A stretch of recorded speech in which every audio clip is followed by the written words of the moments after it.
situation qui peut être problématique à l'occasion, c'est lorsqu'on a un panneau de bonne dimension, comme un dessus de bureau ou une petite table, puis on voudrait venir tronçonner exactement à 90 degrés notre panneau ici.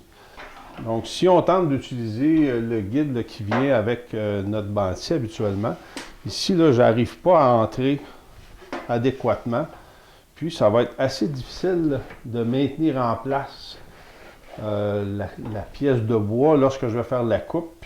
Puis en plus, lorsque je suis à l'extérieur ici, lorsque je vais entrer, là, ça va donner un coup, là, ça risque de faire déplacer ma pièce légèrement. Je vais faire une marque sur ma pièce. Je n'arriverai pas à faire une coupe qui est parfaite. Il y a différentes façons dont on peut aborder ce type de coupe-là, mais la façon la plus sécuritaire, c'est vraiment d'utiliser un plateau de coupe à tronçonner.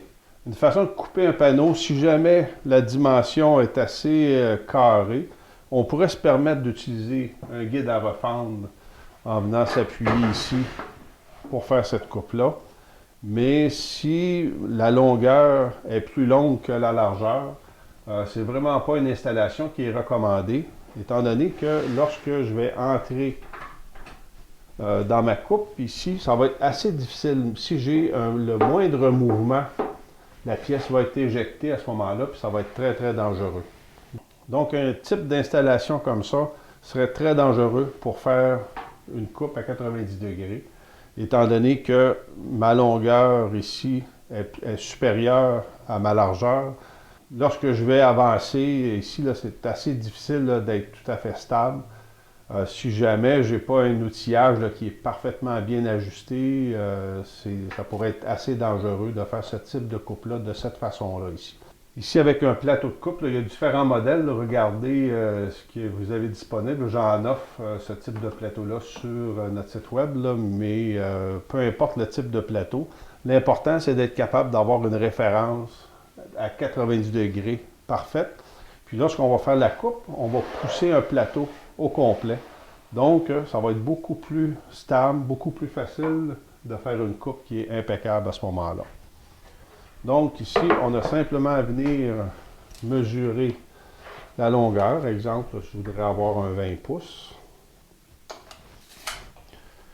Puis, on va se faire une marque d'entrée seulement. Je n'ai pas besoin de marquer sur toute la longueur. Moi, je peux me fier à 100% à mon guide ici, qui a été ajusté parfaitement à 90 degrés.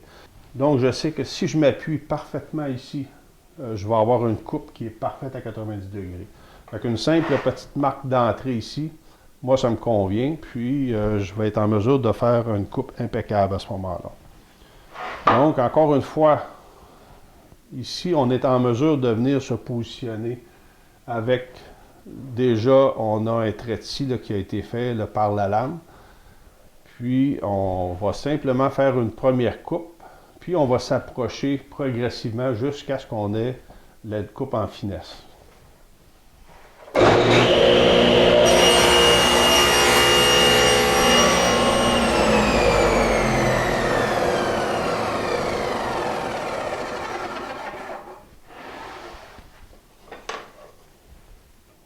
Donc ici, je suis presque parfait. J'ai encore simplement un petit peu de bois enlevé. Que je vais m'ajuster à un autre point. Puis, je vais être en mesure de faire une coupe parfaite.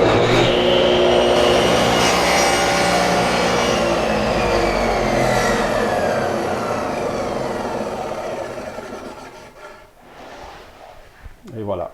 Donc ça ici, là, si je vérifie, je suis assuré d'avoir un angle qui est parfaitement ajusté à 90 degrés. Puis j'ai pu faire ça en toute sécurité. Donc si j'avais eu une pièce de bois de bonne dimension, de cette façon-là ici, je peux travailler de façon très très sécuritaire. Puis je vais obtenir un résultat impeccable en quelques minutes seulement.